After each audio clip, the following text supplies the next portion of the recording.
Hi friends, welcome back to our channel AL Foodology. Video குள்ள போறதுக்கு முன்னாடி மறக்காம நம்ம சேனலை சப்ஸ்கிரைப் பண்ணிட்டு பக்கத்துல இருக்கிற பெல் ஐகானை பிரஸ் பண்ணி ஆல் ஆப்ஷனை செலக்ட் பண்ணிக்கங்க. அப்பதான் நான் போடுற எல்லா வீடியோஸோட நோட்டிஃபிகேஷனும் உங்களுக்கு கிடைக்கும்.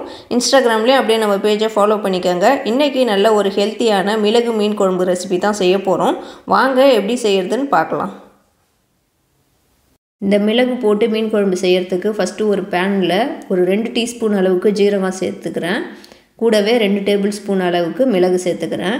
இது ரெண்டையும் ரொம்ப கொஞ்சம் லோ ஃப்ளேமில் கலர் மாதிரி வர வரைக்கும் ட்ரை ரோஸ்ட் பண்ணிக்கலாம். ஆயிலெலாம் சேர்க்காம வெறுசாக தான் இதை வந்து ரோஸ்ட் பண்ணுறேன். இதை வந்து கொஞ்சம் கலர் மாதிரி வர வரைக்கும் நல்லா வந்து நம்ம ரோஸ்ட் பண்ணிக்குவோம். மிளகு வந்து நீங்கள் உங்கள் காரத்துக்கு ஏற்ற மாதிரி சேர்த்துக்கோங்க. நான் ஒரு 2 டேபிள் ஸ்பூன் சேர்த்துருக்கேன். இதுக்கப்புறம் நான் ஸ்டவ் ஆஃப் பண்ணிவிட்டு அந்த ஹீட்லேயே வந்து ஒரு அரை டீஸ்பூன் அளவுக்கு வெந்தயம் சேர்த்து அதையும் வந்து இதோட ரோஸ்ட் பண்ணிக்கிறேன். இல்லைனா வெந்தயம் ரொம்ப கருகிடும். அப்படியே வந்து லைட்டாக ரோஸ்ட் பண்ணிவிட்டு இது மாதிரி கலர் மாதிரி வந்த பிறகு இதை ஒரு மிக்ஸி ஜாரில் சேர்த்து நம்ம வந்து நல்லா பவுடராக அரைச்சிக்கலாம். இப்போ நான் அதை பவுடராக அரைச்சி வச்சுட்டு அதே மிக்ஸி ஜாரில் ஒரு 10 சின்ன வெங்காயம் ஒரு தக்காளியும் கட் பண்ணி சேர்த்துருக்கேன். இதை நல்லா வந்து பேஸ்ட்டாக அரைச்சிக்கலாம். சின்ன வெங்காயம் வந்து மீன் குழம்புக்கு சேர்க்குறப்போ நல்லா டேஸ்ட்டாக இருக்கும். ஆனால் நான் இதை இன்றைக்கி வந்து அரைச்சி சேர்த்துக்கிறேன். இப்போ ஒரு பாத்திரம் வச்சு ஒரு 2 டேபிள் ஸ்பூன் அளவுக்கு நல்லெண்ணெய் சேர்த்துக்கலாம். கொஞ்சம் ஒரு பிஞ்ச் அளவுக்கு வெந்தயம் சேர்த்துக்கிறேன். இப்போ கொஞ்சம் கருவேப்பிலை சேர்த்துக்கிறேன். ஒரு 5 பூண்டு வந்து இடித்து அதையும் இதோட சேர்த்துக்கிறேன். பூண்டை சேர்த்துட்டு கொஞ்சம் நேரம் நம்ம வதக்கி விட்டுக்குவோம். அது கொஞ்சம் கலர் மாதிரி வரட்டும். பூண்டை வந்து முழுசாக போடாமல் இது மாதிரி இடித்து சேர்க்குறப்ப குழம்பு வந்து நல்லா டேஸ்ட்டாக இருக்கும், வாசமாகவும் இருக்கும். இப்போது ஒரு பெரிய வெங்காயத்தை சின்னதாக இது மாதிரி கட் பண்ணி வச்சுருக்கேன். அதை இதோட சேர்த்துக்கிறேன். வெங்காயம் சேர்த்துட்டு நம்ம நல்லா வந்து அதை ராஸ்மெல் போகிற வரைக்கும் வதக்கி விட்டுக்குவோம். வெங்காயம் கொஞ்சம் கலர் மாதிரி நல்லா சுருண்டு வரட்டும். அதுக்கப்புறம் வந்து நம்ம மீதி பொருளை சேர்த்துக்கலாம். வெங்காயத்தை லோ ஃப்ளேமில் வச்சு நல்லா வந்து வதக்கி விட்டுக்கோங்க. வெங்காயம் நல்லா வதங்கினா தான் குழம்பு வந்து எப்போதுமே டேஸ்ட்டாக இருக்கும். இப்போது அரைச்சி வச்ச தக்காளியும் சின்ன வெங்காய பேஸ்ட்டையும் இதோடய சேர்த்துக்கிறேன். நம்ம வந்து ரோஸ்ட் பண்ணாமல் அப்படியே தான் வந்து அரைச்சோம். அதனால் தக்காளியோட பச்சை வாசமும் சின்ன வெங்காயத்தோட பச்சை வாசமும் அதிகமாக இருக்கும். அதை வந்து நல்லா நம்ம பச்சை வாசம் போகிற வரைக்கும் நல்லா வந்து வதக்கி விட்டுக்கலாம். தக்காளி வந்து நல்லா கலர் மாதிரி வர வரைக்கும் நல்லா அதை வதக்கி விட்டுக்குவோம். இது வதங்கிட்டு இருக்கிறப்பவே இது கூட ஒரு அரை டீஸ்பூன் அளவுக்கு மஞ்சள் தூளும் சேர்த்துக்கிறேன். மஞ்சள் தூள் சேர்த்துட்டு தக்காளியோட நல்லா நம்ம வதக்கி விட்டுக்கலாம். தக்காளி இது மாதிரி நல்லா சுருண்டு வர வரைக்கும் கலர் மாறும் வதங்குறப்ப அந்த மாதிரி அளவுக்கு வதக்கி விட்டுட்டு குழம்பு தூள் வந்து ஒரு 2 டேபிள் ஸ்பூன் சேர்த்துக்கிறேன். உங்கள்கிட்ட அது இல்லைன்னா தனியா பவுடர் சேர்த்துக்கோங்க. இப்போ குழம்பு தூள் சேர்த்துட்டு நம்ம ஒரு நிமிஷம் வரைக்கும் நல்லா வந்து இதை வதக்கி விட்டுக்கலாம். நான் குழம்பு தூள் வந்து கம்மியாக தான் சேர்த்துருக்குறேன். ஏன்னா நம்ம மிளகு சேர்க்கறதுனால காரம் வந்து மிளகுல வந்து அதிகமாக இருக்கும். அதனால் வந்து இந்த தூள் வந்து கம்மியாக சேர்த்துருக்குறேன். இப்போ நான் கொஞ்சம் புளி தண்ணி கரைச்சி வச்சுருக்கேன் குழம்புக்கு. அதையும் வந்து இதோட சேர்த்துக்கிறேன்.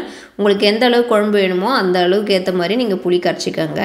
நான் புளி தண்ணி சேர்த்துட்டு நான் ஏற்கனவே மிக்ஸி ஜார்லேயும் கொஞ்சம் தண்ணி சேர்த்துருக்கேன் இதோட. இப்போ எல்லாத்தையும் ஒன்றா நல்லா மிக்ஸ் பண்ணி விட்டுருக்கேன். கூடவே இந்த குழம்புக்கு தேவையான அளவு உப்பும் சேர்த்துக்கிறேன். உப்பு சேர்த்துட்டு நம்ம எல்லாத்தையும் ஒன்றா நல்லா கலக்கி விட்டுக்கலாம். இப்போ இது ஒரு லிட்டு போட்டு நம்ம மூடி வச்சுக்குவோம். இது வந்து ஒரு 10லேருந்து 15 நிமிஷம் வரைக்கும் நல்லா கொதித்து வரட்டும். அந்த தூளில் இருக்கிற பச்சை ஸ்மெல்லாம் நல்லா போயிட்டு குழம்பு நல்லா கொதித்து வரட்டும். அதுக்கப்புறம் ஓப்பன் பண்ணி பார்க்கலாம்.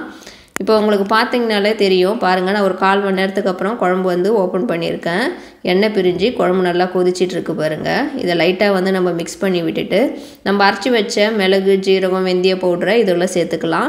இந்த தூளை சேர்த்துட்டு உடனே வந்து நல்லா மிக்ஸ் பண்ணி விட்டுக்கலாம். இல்லைனா வந்து அது கட்டி கட்டியாக ஆகிடும். அதனால் நல்லா வந்து கலக்கி விட்டுக்கோங்க. இதை அப்படியே ஓப்பன்லேயே வச்சு ஒரு 5 நிமிஷம் அப்படியே கொதிக்க விடுவோம். ஏற்கனவே நம்ம ட்ரை ரோஸ்ட் பண்ணிட்டு தான் இந்த தூள் சேர்த்துருக்கோம். அதனால் ரொம்ப கொதிக்கணும்னு அவசியம் இல்லை. இன்றைக்கி மீன் குழம்புக்கு இங்கே பார் ஃபிஷ்ஷுன்னு ஒன்று கிடைக்கும். அதுதான் எடுத்து க்ளீன் பண்ணி கட் பண்ணி மஞ்சத்தூள் போட்டு வாஷ் பண்ணி எடுத்து வச்சுருக்கேன். இந்த மீனில் ஏற்கனவே நான் ஃபிஷ் ஃப்ரை ரெசிபி போட்டிருக்கேன். வீடியோ பார்க்காதவங்களுக்காக ஐகார்டில் லிங்க் கொடுக்குறேன், செக் பண்ணி பாருங்கள். இப்போ குழம்பு கொதிச்சிட்டு இருக்குது. அதில் நம்ம எடுத்து வச்சுருக்கிற மீனை இதில் சேர்த்துக்கலாம். நான் தலையெல்லாம் சேர்த்து தான் வந்து குழம்பு வைக்கிறேன். நீங்கள் வந்து இந்த குழம்பு வந்து எந்த மீனில் வேணாலும் செஞ்சு பாருங்கள், டேஸ்ட்டாக இருக்கும். நம்ம ஊர்லேயும் இப்போ மழை சீசனு, அதுக்கு ஏற்ற மாதிரி இந்த குழம்பு மிளகு ஜீரகம் வெந்தயம்லாம் போட்டு இது வந்து நல்லா டேஸ்ட்டாக இருக்கும், காரமாகவும் இருக்கும், கோல்டுலாம் வராது, ஹெல்த்தியும் கூட. இப்போ இந்த குழம்பு வந்து அப்படியே ஒரு 5 நிமிஷம் ஓப்பன்லேயே வச்சு தான் கொதிக்க விடுறேன். மீன் வந்து சீக்கிரமாக வந்து வெந்துடும். இப்போ பாருங்கள் எண்ணெய் பிரிஞ்சு குழம்பு வந்து சூப்பராக ரெடி ஆகிடுச்சு. லாஸ்ட்டாக கொஞ்சம் கொத்தமல்லி இலை கட் பண்ணி வச்சுருக்கேன், அதையும் சேர்த்துக்கிறேன். சேர்த்துட்டு லைட்டாக வந்து இதை மிக்ஸ் பண்ணி விட்டுக்கலாம். குழம்பு நல்லா திக்காகவும் இருக்குது. மிளகு சேர்த்ததுனால நல்லா காரமாகவும் இருக்கும், நல்லா டேஸ்ட்டாகவும் இருக்கும். வாசமாக ஜீரகம் வெந்தயம்லாம் சேர்த்ததுனால இப்போ நம்மளோட மிளகு மீன் குழம்பு வந்து சூப்பராக வந்து ரெடி ஆகிடுச்சு. சர்வ் பண்ணிவிட்டு காட்டுறேன் பாருங்கள். நம்ம செஞ்ச மிளகு மீன் குழம்பு வந்து பாருங்கள் சூப்பராக வந்திருக்கு. செம்ம டேஸ்ட்டாக இருக்கும், நல்ல ஹெல்த்தியும் கூட. ஏன்னா மிளகு ஜீரகம்லாம் அரைச்சி சேர்த்ததுனால நல்ல டேஸ்ட்டாக இருக்கும் அந்த மீன் குழம்பு. கண்டிப்பாக நீங்கள் அங்கே எந்த மீன் கிடைச்சாலும் அதை வாங்கி நான் செஞ்ச மாதிரி இந்த மீன் குழம்பை செஞ்சு பாருங்கள், அவ்வளோ டேஸ்ட்டாக இருக்கும். செஞ்சு பார்த்துட்டு எப்படி இருந்துச்சுன்னு எனக்கு கீழே கமெண்ட்டில் சொல்லுங்கள்.